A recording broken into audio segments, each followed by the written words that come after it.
From the sun-baked deserts of Africa to the chilling mists of Britannia, the Roman Empire cast an unparalleled shadow across the ancient world. A colossal engine of power, its legions unyielding, its cities gleaming testaments to human ambition. At its heart, atop the Palatine Hill, sat the emperor, a living god, his word law, his authority absolute. Yet, even within this gilded cage of omnipotence, lay a profound paradox, the inherent fragility of a single man's rule. The weight of an empire, the whispers of dissent, the constant threat of betrayal. A burden that could twist even the noblest soul. Imagine a ruler, not battling barbarians at the gates, but fighting phantoms within his own mind. A Caesar so consumed by paranoia, so desperate for adoration, or so starved for a narrative of heroism, that he would conceive an act of the most audacious deception, orchestrating his own kidnapping. A move designed not to escape, but to control, not to flee, but to consolidate. It sounds like the stuff of legend, a macabre play performed on the grandest stage of history. This is the story of Emperor Commodus, the son of the revered Marcus Aurelius, born into a golden age, yet destined to plunge Rome into an era of chaos and self-indulgence. A man whose eccentricities bordered on madness, whose theatricality knew no bounds. He was a gladiator in the arena, a demigod in his own mind, and a master manipulator in the shadows of power. His reign, often dismissed as a period of decline, offers a chilling glimpse into the depths of imperial narcissism and the lengths to which an emperor might go to affirm his dominance. Tonight, we journey into the Imperial Deception, uncovering the astonishing evidence and plausible motives behind one of Rome's most bizarre political charades.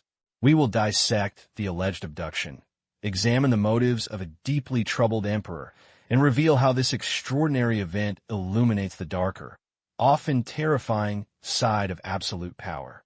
Prepare to question everything you thought you knew about control, paranoia, and the ultimate performance of a desperate monarch.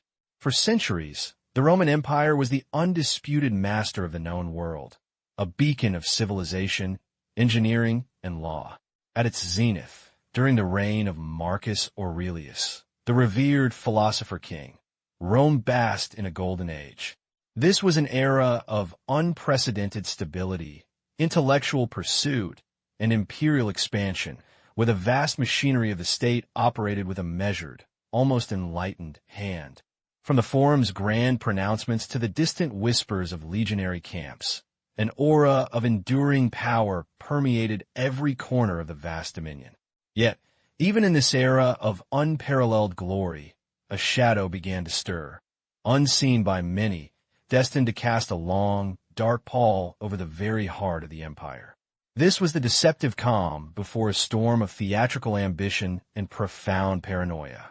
Into this world of imperial might and philosophical expectation, a unique figure was born, Lucius Aurelius Commodus, on August 31st, 161 AD. Unlike any emperor before him, Commodus held the singular distinction of being born in the purple, meaning born while his father, Marcus Aurelius, already reigned as emperor. This was no mere inheritance. It was a divine anointment from birth, elevating his status above all others, marking him as the preordained successor, the living embodiment of Rome's imperial future. From his earliest days, the weight of this extraordinary legacy, the immense expectations of an empire, settled upon his young shoulders. He was destined not just to rule, but to embody the continuity of Rome's golden age. As Commodus matured, there were initial glimmers of hope. Trained by the finest tutors, groomed for power, many in the Senate and military hoped he would follow in his father's illustrious footsteps. He was hailed as co-emperor alongside Marcus Aurelius in 177 AD, even campaigning with him on the northern frontiers. Yet, beneath the veneer of imperial training, subtle but disquieting signs began to emerge. A distinct lack of interest in the mundane affairs of state, a preference for leisure over lectures, a spark of unpredictability in his youthful eyes. These were fleeting moments, easily dismissed by an empire desperate for continued stability. But they were harbingers of a character ill-suited to the monumental task of governing Rome. One of Commodus's first defining acts, immediately following his father's death in 180 AD, dramatically showcased his deviation from Marcus Aurelius's legacy. His father had spent years locked in brutal, attritional conflict against Germanic tribes on the northern frontier, the Marcomannic Wars, a protracted struggle for Roman security. Commodus, however, swiftly negotiated an abrupt, almost ignominious peace. While it saved resources and Roman lives, this decision betrayed a striking desire for immediate personal comfort over the strategic, long-term gains his father had tirelessly pursued. It was a clear signal. The new emperor sought an easier path, more interested in the comforts of Rome than the harsh realities of martial duty, forever altering the empire's approach to its borders. With the wars concluded, Commodus's true inclinations rapidly accelerated the transformation of his reign. The intellectual and philosophical gravitas of his father's era evaporated, replaced by a growing, almost feverish obsession with public spectacles. The Colosseum, once a stage for grand triumphs, became Commodus's personal arena. He didn't just attend the gladiatorial games. He reveled in them, eventually descending into the sand himself, fighting as a gladiator, an archer, a beast slayer. His priorities were shifting dramatically from governance and statecraft to personal amusement and the theatrical adulation of the Roman mob. The emperor was no longer a philosopher-king, but a performer, demanding applause as his ultimate currency. This self-indulgent path soon bred discontent within the highest echelons of Rome. The first major challenge to Commodus's increasingly erratic rule came not from a foreign enemy, but from within his own family, his older sister, Lucilla. A powerful and ambitious woman, perhaps fearing for the empire's future, Lucilla orchestrated a plot to assassinate her brother in 182 AD. As the assassin, Quintianus, lunged at Commodus in a dark corridor, uttering the words, "This the Senate sends you," the attempt failed, but its impact was profound. This act of familial betrayal irrevocably shattered Commodus's trust, igniting a deep-seated paranoia that would fester and grow, transforming a self-indulgent emperor into a deeply suspicious tyrant. Commodus's reaction to Lucilla's failed plot was swift, brutal, and utterly without mercy. The words, "This the Senate sends you," echoed in his mind, fueling a terrifying rage against anyone perceived as a threat. What followed was a bloody purge, marking the true descent into tyranny. Lucilla was exiled and later executed. Senators, courtesans, and officials, implicated by the slightest whisper or perceived disloyalty, faced swift condemnation and execution. The imperial court became a viper's nest of suspicion and fear. Rome itself held its breath. The empire's leader, once a figure of hope, now ruled by terror, where loyalty was fleeting and suspicion alone was enough to earn a death sentence. With his paranoia growing exponentially after the assassination attempt, Commodus increasingly withdrew from the arduous duties of governance. He found refuge not in council chambers, but in the gladiatorial arena and his own lavish private pursuits. Into this vacuum of imperial responsibility stepped a succession of ambitious, ruthless favorites. Foremost among them was Tigidius Perennis, the Praetorian prefect. Perennis quickly amassed immense power, becoming the de facto ruler of Rome from 182 to 185 AD, controlling access to the emperor and manipulating imperial policy for his own gain. This delegation of power created a new, insidious layer of intrigue and corruption, as the emperor's trust shifted from the established institutions to the personal loyalties of dangerous, unchecked men. In the gilded cages of Roman power, Commodus was never truly alone, nor entirely safe. Guarding his every step were the Praetorian Guard, Rome's elite military unit, ostensibly the emperor's personal bodyguards. Yet, their role was far more complex than simple protection. With their headquarters just outside the city gates, These fiercely loyal, often opportunistic, soldiers held the keys to the empire's fate. They could elevate an emperor with a shout, or depose one with a blade. Commodus, a man acutely aware of the shifting sands of loyalty, walked a precarious tightrope. He depended on the Praetorians for his very survival, but simultaneously feared their immense, unchecked power.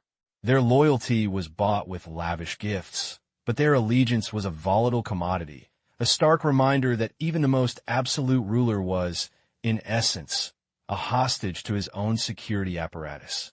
This delicate balance of power was brutally illustrated by the fate of Tygidius Perennis, Commodus's Praetorian prefect and chief minister. For years, Perennis had wielded unprecedented influence, effectively governing the empire while Commodus indulged his personal passions. He placed his allies in key positions, amassed a vast fortune, and was even rumored to harbor imperial ambitions for his own sons. But unchecked power, especially in Rome, always invites a reckoning. Whispers of a senatorial plot against Commodus, likely exaggerated or fabricated by Perennis's enemies, reached the emperor's ears. Commodus, ever suspicious, acted swiftly and decisively. In 185 AD, Perennis, once the empire's second most powerful man, was stripped of his titles, betrayed by his own troops, and executed.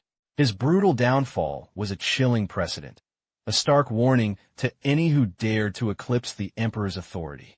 With Perennis eliminated, Commodus sought a new confidant, perhaps believing a man of humbler origins would be less of a threat. He found him in Cleander, a former Phrygian slave who had risen to become his chamberlain. In an astonishing display of imperial capriciousness, Commodus elevated Cleander to a position of power previously unimaginable for a freedman. Cleander swiftly consolidated his influence, becoming the true power behind the throne. His tenure, however, was marked by an insatiable greed that surpassed even Perennis. He openly sold senatorial positions, governorships, and even military commands to the highest bidder, enriching himself monstrously. The imperial court became a bazaar of corruption, and Rome's once proud institutions were debased, fueling a pervasive sense of injustice and resentment among the populace and the old Roman elite. As Cleander's corrupt reign deepened, Rome faced a terrifying convergence of natural disasters, further exposing the fragility of imperial governance. First, a devastating plague swept through the city, decimating the population and leaving countless dead in its wake. Then, a severe famine gripped the empire. Cleander, in his boundless greed, exacerbated the crisis by hoarding grain and then selling it at exorbitant prices, profiting immensely from the suffering of the common people. The combination of pestilence and starvation ignited a fury that simmered on the streets of Rome. The public, already alienated by the emperor's detachment and the blatant corruption of his favorite, saw their woes compounded by a regime that seemed to care more for personal enrichment than the welfare of its citizens. The empire was teetering, and the anger was palpable. While Rome suffered, Commodus retreated deeper into his own bizarre world of fantasy. His self-identification with the demigod Hercules, son of Jupiter, intensified to an alarming degree. He shed his imperial purple for a lion's skin, carried a club, and demanded divine honors, often appearing in public adorned as the mythical hero. Most shockingly, he began to regularly participate in gladiatorial combats in the arena. To traditional Romans, the emperor, the embodiment of the state, debasing himself in such a way was an appalling spectacle. He fought not as a general leading armies, but as a performer, taking on beasts and even crippled gladiators for the roar of the crowd. This shocking spectacle, an emperor performing for mere entertainment, underscored his profound detachment from the duties of governance and his growing contempt for established Roman decorum. While Commodus reveled in his gladiatorial fantasies and personal pleasures, the vast administrative machinery of the Roman Empire creaked and groaned under the weight of his neglect. The day-to-day governance, the intricate network of provincial administration, judicial decisions, and the strategic defense of the empire's sprawling borders all suffered. Important petitions went unanswered, crucial appointments were delayed, and provincial governors often operated without clear direction from Rome. The once efficient and formidable bureaucracy, honed over centuries, was left to drift. Commodus simply had no interest in the tedious realities of imperial management. His priorities lay in the arena, in the pursuit of personal gratification, and in consolidating his own theatrical image. The empire, a complex tapestry of cultures and economies, began to fray at the edges, a testament to the dangers of a leader so completely lost in his own world. The indulgence and neglect had a devastating financial cost. Commodus's extravagant lifestyle, his endless gladiatorial spectacles, the maintenance of his increasingly bloated personal guard, and the rampant corruption of figures like Cleander severely drained the imperial treasury. The once robust coffers, built on centuries of conquest and efficient taxation, were now dangerously depleted. Public funds that should have maintained infrastructure, provisioned the army, or supported the populace were instead squandered on imperial caprices and the personal enrichment of a chosen few. Rome, the heart of an empire, found itself facing unprecedented financial difficulties. The strain was felt across society, from the legions whose pay was delayed to the common citizens facing rising prices and diminished public services. The empire was not just spiritually bankrupt. It was fast becoming literally bankrupt, setting the stage for desperate measures. Faced with an empire teetering on the brink, a treasury nearing exhaustion, and a populace increasingly alienated and hostile, Commodus's grip on power felt more tenuous than ever. His theatricality and deep-seated paranoia, once mere eccentricities, now took on a darker, more dangerous edge. He was an emperor who craved adoration, yet provoked hatred, who demanded control, but had lost touch with reality. In this crucible of crisis and psychological instability, the seeds of an audacious, desperate plan began to germinate in his mind. He needed to reassert his authority, to generate sympathy from a scornful populace, or perhaps to extort vast sums from a beleaguered elite. What kind of extraordinary deception could achieve all three? The stage was set for a spectacle of unprecedented scale, a drama orchestrated by the emperor himself, where the lines between reality and imperial fantasy would utterly dissolve. To understand how Commodus might engineer such a profound deception, we must first look to his history. This was an emperor for whom spectacle was not merely entertainment, but an extension of his will. From the vast, roaring colosseums where gladiators clashed and exotic beasts met their end, to the elaborate mock naval battles staged on artificial lakes, Commodus understood the intoxicating power of grand illusion. He personally entered the arena, not as a spectator, but as a combatant, styling himself Hercules, Rome's divine protector. Every flourish, every carefully choreographed victory was a masterclass in manipulating public perception. He wasn't just observing events. He was designing them, controlling every variable to achieve a desired emotional response from the Roman masses. This lifelong apprenticeship in theatricality, in constructing a believable reality, would become the ultimate foundation for his most audacious performance yet, his own disappearance. For a staged kidnapping to be believable, Commodus needed a plausible aggressor. Rome, a city built on power and paranoia, offered no shortage of potential enemies. Would he blame the restless barbarians chafing at the empire's borders, the Marcomanni or Dacians, ever-present threats? Or perhaps a more insidious internal foe, discontented senators, ambitious prefects, or a shadowy, fictional conspiracy hatched in the grimy taverns of the Subura? Commodus, perpetually suspicious, would have easily identified those he already distrusted or wished to eliminate. A kidnapping could serve not only to rally public sympathy, but also to conveniently purge perceived rivals, framing them as the architects of his abduction. A vague, elusive enemy would be ideal, one whose capture would be difficult, whose motives obscure, yet whose existence would justify extreme measures and consolidate his authority. No act of such elaborate deception could be executed by Commodus alone. He would require a trusted, or perhaps more accurately, a terrified inner circle. Praetorian prefects, whose loyalty was often a currency of their own survival, could be compelled. Freedmen, like his chamberlain Eclectus or the influential Marcia, who held unprecedented sway in the imperial household, might be indispensable.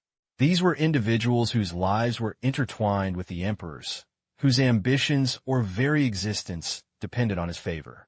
For them, complicity in such a dangerous charade would be a calculated risk, a chance for greater power, or a desperate act to avoid Commodus's unpredictable wrath. Meetings would have been clandestine, whispers exchanged in the dead of night, the air thick with apprehension and the chilling understanding of the emperor's absolute power to reward or destroy. To make his disappearance utterly convincing, the setting was paramount. Commodus wouldn't vanish from the heart of Rome's heavily guarded Palatine. Instead, a carefully chosen journey, a moment of perceived vulnerability, would provide the perfect stage. Perhaps a seemingly innocuous trip to one of his numerous imperial villas outside the city, or a hunting excursion into the Alban Hills, where the urban sprawl gave way to dense forests and winding, isolated roads. The route would be meticulously scouted by his co-conspirators, identifying pinch points, blind spots, and areas where a sudden ambush could appear devastatingly effective. It would be a journey designed to lull his unsuspecting retinue into a false sense of security, masking the premeditated chaos that lay ahead, turning a routine imperial procession into the scene of a meticulously planned deception. Then came the moment of orchestrated chaos. Along that secluded route, the attack would erupt with terrifying suddenness. Not a real, uncontrolled battle, but a performance designed to appear genuine. Shouts, the clang of feigned steel, strategically overturned carriages, and the panicked cries of the retinue. Commodus himself, surrounded by his attackers, likely Praetorians or trusted guards disguised as bandits, would enact a dramatic struggle. No real harm, of course, but the illusion of a desperate fight, a momentary overpowerment.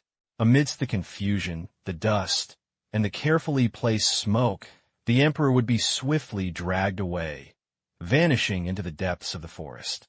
The objective was not bloodshed, but spectacle, a terrifying, visceral scene etched into the minds of the survivors, ensuring their testimony would be filled with genuine terror and vivid, albeit misleading, details. As swiftly as it began, the attack would subside, leaving behind a scene of utter devastation and disarray. Overturned carts smoldered, scattered belongings littered the ground, and amidst the groans of the truly injured was the chilling realization: the emperor was gone. The surviving members of the imperial retinue, those not privy to the deception, would be plunged into genuine panic. Disbelief, fear, and a desperate, frantic search for their vanished sovereign would erupt. Cries of Caesar, Caesar, would echo through the woods. Men scrambling through the undergrowth, their faces etched with terror and confusion. For them, the threat was terrifyingly real, the implications of an emperor's abduction unthinkable. This visceral, unscripted fear from the innocent bystanders would lend powerful authenticity to Commodus's grand charade. News, carried by terrified, breathless riders, would gallop back to Rome, striking the capital like a thunderbolt. The city, usually a cauldron of vibrant activity, would fall into a stunned silence, quickly giving way to a maelstrom of rumors and fear. The Senate would immediately convene an emergency session, their crimson robes unable to hide their palpable dismay and uncertainty. Whispers would fly through the forum, from the grand basilicas to the humble taverns. The emperor is gone. A power vacuum, terrifying in its implications, would suddenly loom over the empire. Who would rule? What would happen next? The very foundations of Roman authority seemed to tremble, demonstrating Commodus's acute understanding of how deeply his presence, or indeed his absence, resonated through every layer of society. An empire-wide search would commence with great public fanfare, dispatched by the very co-conspirators who orchestrated Commodus's disappearance. Yet, beneath the surface of this official inquiry lay a more sinister agenda. The search parties, while seemingly genuine, would be subtly guided, their efforts meticulously diverted away from the emperor's true location. Simultaneously, carefully planted rumors and manipulated evidence would begin to surface, pointing fingers at convenient scapegoats. Unpopular senators, rival military commanders, or even foreign agents already under imperial suspicion would find themselves swiftly implicated. This calculated redirection of blame served a dual purpose. It appeased the public with the promise of justice, while allowing Commodus's inner circle to consolidate power, eliminate rivals, and pave the way for his dramatic and entirely pre-planned return. For Commodus's elaborate deception to truly solidify his power, the kidnapping required a ransom, a demand far greater than mere gold. This wasn't just about replenishing the imperial coffers, though that was a welcome bonus. It was a calculated, chilling test of loyalty for Rome's wealthiest citizens and the often treacherous Senate. Imagine the imperial pronouncements, veiled in urgency and sorrow, demanding colossal sums to secure the emperor's safe return. Senators, powerful equites, and provincial governors would face immense pressure, their patriotism and devotion to the missing ruler scrutinized. Any hesitation, any perceived stinginess, would immediately brand them as suspect, creating a potent tool for identifying and later eliminating rivals. The very act of contributing to Commodus's rescue would bind them further to his rule, proving their allegiance under duress, and leaving them financially vulnerable, perfectly poised for later manipulation. As the ransom demands targeted the elite, a different strategy was deployed for the masses: fervent public devotion. During Commodus's absence, the Roman public would have been encouraged, perhaps even compelled, to engage in widespread demonstrations of distress and piety. The forum would have been awash with citizens, their hands raised to the heavens, offering impassioned prayers for their emperor's safety. Priests across the city would orchestrate grand sacrifices, the smoke billowing from altars, carrying the collective hope of Rome to the gods. Vestal virgins, symbols of Rome's purity, might have led solemn processions. This was propaganda on a grand scale, an emotional symphony designed to amplify the perceived crisis, to stir profound collective anxiety, and to make the emperor's eventual return not just a relief, but a near-divine miracle, solidifying his image as Rome's indispensable, God-favored ruler. After a carefully calculated period of mounting tension, of unanswered prayers and rising fear, the dramatic climax of the deception would unfold: Commodus's heroic return. He wouldn't simply reappear. His reappearance would be a meticulously choreographed spectacle. Perhaps he would emerge from a secluded villa on the outskirts of Rome, or be discovered by a search party, claiming to have escaped his captors through sheer cunning or divine intervention. Imagine the fabricated stories of daring feats, of clandestine struggles, of providential signs. The city would erupt in a carefully managed frenzy of relief and celebration. Crowds would line the Via Sacra, cheering his every step. Trumpets would blare, flowers would be thrown. The emperor, weary but triumphant, would embody Rome's salvation, transforming his fabricated peril into an unassailable display of resilience and divine favor. The crisis would dissipate, replaced by overwhelming gratitude, cementing his indispensable status. In the immediate aftermath of Commodus's heroic return, the crucial question loomed: would the audacious plot unravel, or would the lie be indelibly etched into Rome's official history? The answer was swiftly and brutally clear. An investigation into his abduction would undoubtedly commence, but its true purpose would not be to uncover the truth, but to solidify the official narrative. Any whispers of doubt, any logical inconsistencies, any dissenting voices would be ruthlessly suppressed. Those suspected of questioning the emperor's story, or worse, of implying complicity, would face swift, merciless punishment. Fear would become the emperor's most potent weapon, turning a city relieved by his return into a city terrified of speaking out. The memory of the kidnapping would become a stark reminder of Commodus's vulnerability and subsequent triumph, weaving itself into the fabric of imperial propaganda, unchallengeable and absolute. The faked kidnapping wasn't just a dramatic episode. It was a masterful stroke of political engineering. Commodus emerged from his self-imposed captivity with an iron grip on power, having meticulously executed several strategic objectives. The forced ransom had demonstrably depleted the treasuries of potential rivals, leaving them financially crippled and beholden. Those who had shown insufficient zeal during his absence or dared to voice skepticism were identified, isolated, and systematically eliminated, creating a void quickly filled by loyalists eager to prove their devotion. Appointments to key positions, land grants, and lucrative contracts flowed to his most fervent supporters.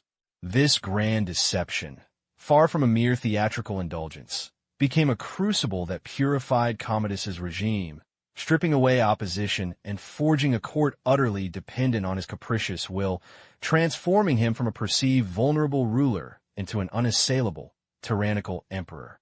Instead of prompting any introspection, the successful deception only fueled Commodus's already burgeoning megalomania, accelerating his descent into madness.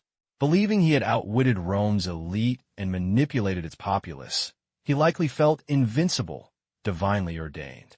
The fine line between reality and delusion blurred further. His paranoia intensified, imagining enemies at every turn, justifying increasingly erratic and cruel behavior. The kidnapping may have become another layer in his self-fabricated mythology, convincing him of his extraordinary destiny, pushing him deeper into his gladiatorial obsessions and his identification with Hercules. This psychological shift marked a dangerous turning point, transforming a merely eccentric emperor into a detached, tyrannical figure whose hold on power became synonymous with his spiraling detachment from traditional Roman governance and even basic human empathy. The apex of Commodus's imperial narcissism, a move so audacious it defied all Roman tradition, was his attempt to rename Rome itself. In 192 CE, in a colossal display of megalomania, he declared Rome to be Colonia Commodiana, the colony of Commodus. He didn't stop there. The legions were rebranded Commodiani, the months of the year were renamed after his various titles, and even the Roman people were to be called Commodiani. This was more than just vanity. It was an attempt to obliterate the very identity of Rome, to erase centuries of history and rebuild it around his own gladiatorial persona and self-proclaimed divinity as Hercules. It was a final, desperate act to rewrite reality, to force the empire to bend to his grotesque delusions, and in doing so, he alienated virtually every segment of Roman society, from the Stoic Senate to the bewildered common citizen. Yet, even the most spectacular deceptions, the most absolute tyrannies, often contain the seeds of their own destruction. Commodus's accelerating madness, his renaming of Rome, and his increasingly erratic and violent behavior proved too much even for those closest to him. The faked kidnapping had purged many, but had also created an environment of intense fear and resentment. His Praetorian prefect, Quintus Aemilius Laetus, his imperial chamberlain, Eclectus, and, crucially, his beloved mistress, Marcia, found themselves on his ever-growing list of potential victims. The very people who had once enabled his excesses now saw their own lives at stake. In the palace shadows, a new, far more genuine conspiracy began to brew. The man who had staged his own abduction was now truly targeted, his paranoia justified, his end orchestrated by those he trusted most, leading to his infamous assassination on the final day of 192 CE. The elaborate charade of the faked kidnapping, a desperate bid for control and sympathy, was merely a prelude to the true conspiracy that would end Commodus's reign. By late 192 CE, the emperor's erratic behavior, paranoia, and increasingly violent whims had pushed his closest confidants to their breaking point. Marcia, his imperial concubine, Eclectus, the chamberlain, and Laetus, the praetorian prefect, discovered their names on a death list, sealing Commodus's fate. On the evening of December 31st, 192 CE, a deadly poison was administered to Commodus, reportedly in a meal or drink. But the emperor, perhaps due to his robust constitution or a diluted dose, vomited the poison, prolonging his final agony. The conspirators, in a panic, dispatched Narcissus, a powerful wrestler and Commodus's personal trainer, to finish the job. Narcissus entered Commodus's private bath, where he found the emperor weakened, and brutally strangled him to death. The tyrannical rule of Commodus, built on a foundation of deception and fear, concluded not in a grand spectacle, but in a desperate, furtive act of murder, on the eve of a new year Rome desperately hoped would bring change. News of Commodus's death spread like wildfire through Rome, igniting not grief, but an explosion of collective relief and visceral hatred. The very next day, January 1st, 193 CE, the Senate, emboldened by his demise, convened with furious speed. They immediately declared a damnatio memoriae against the fallen emperor, a condemnation of memory. This was an unprecedented act of public humiliation. His name was to be chiseled from all inscriptions, his statues pulled down and defaced, his images erased from public view. The very concept of him was to be expunged from Roman history, as if he had never existed. The once revered divine Commodus, who had styled himself Hercules, was now branded a public enemy, a parricide, a monster. This brutal erasing of his legacy reflected the profound trauma he had inflicted upon Rome. The Senate's swift and decisive action was not merely an act of political cleansing. It was an emotional purge, an attempt to cleanse the very soul of the empire from the stain of his tyranny and the dangerous deceptions he had propagated. Commodus's faked kidnapping, initially appearing as an isolated, bizarre incident, serves in hindsight as a chilling microcosm of his entire reign.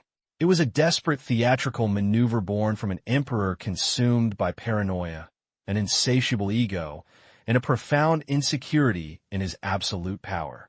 This single event laid bare the terrifying lengths to which an absolute ruler, unmoored from tradition and counsel, might go to manipulate public perception and consolidate control. The incident foreshadowed the larger imperial deception that defined his later years, his descent into self-deification, his abandonment of governance for the gladiatorial arena, and his ultimate betrayal of Rome's trust. His reign, culminating in his violent death and the unprecedented damnatio memoriae, stands as a stark warning. It reveals the destructive potential when the vast power of the Roman Empire falls into the hands of a theatrical, unstable, and deeply insecure individual. The price of such unchecked power for Commodus and for Rome was instability, terror, and a legacy forever marked by deception. The reign of Commodus stands as a stark testament to the corrupting influence of unchecked power. From the promise of a philosopher-king's son, Rome witnessed a descent into theatrical tyranny, self-obsession, and capricious cruelty. Commodus, who began as an heir to an enlightened age, ended as a delusional gladiator-emperor, his legacy stained by excess and erraticism. Our journey through the Imperial Deception has peeled back the layers of this fascinating, yet terrifying, period. The alleged kidnapping, whether a meticulously staged event or a brilliant fabrication spun by a desperate court, serves as a chilling illustration of Commodus's character and the inherent vulnerabilities of absolute rule. It speaks volumes about an emperor willing to fabricate crisis to assert authority, to test the loyalties of his inner circle, and to remind Rome of his indispensable, if self-proclaimed, heroism. Such an outlandish deception underscores the desperate measures taken by emperors to control narratives, to solidify their grip, and to project an image of omnipotence, even when reality was unraveling. In the opulent halls of power, where shadows dance with ambition, the line between reality and elaborate illusion can blur. Commodus's story, and particularly this audacious act of self-kidnapping, leaves us with a profound reflection on the seductive and ultimately corrupting nature of absolute power. It's a timeless cautionary tale, reminding us that even the mightiest empires can be swayed by a single, fragile ego, and that the dark, dramatic episodes of human history continue to hold an enduring, chilling fascination.